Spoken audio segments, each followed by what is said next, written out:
In a small Sand County shack, he wrote of giving something back. We'll fight for his round river, now the big trees are down.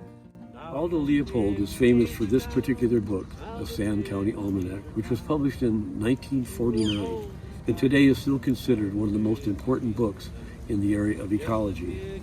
In this particular book, Leopold talked about a special land that he owned in Wisconsin, and he had a small shack where he and his family would stay. Throughout the year, he would make observations of nature around him. Leopold left us a tremendous legacy in this book, and so it gives me great pleasure to say that here at Hitchcock Nature Center in Honey Creek, Iowa, we are presenting the 7th year of a program I call a Land Ethic Workshop. We take a look at least one essay, talk about what it's about.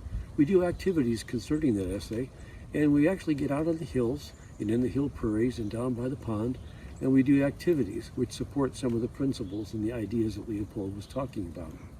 We're going to open a free class on February 24th from 9 to 11, and at that particular class we're going to focus on an essay called The Good Oak, where we'll talk about oak trees and learn a little bit more about how important they are and how many different types of organisms depend on oaks, like the blue oak here.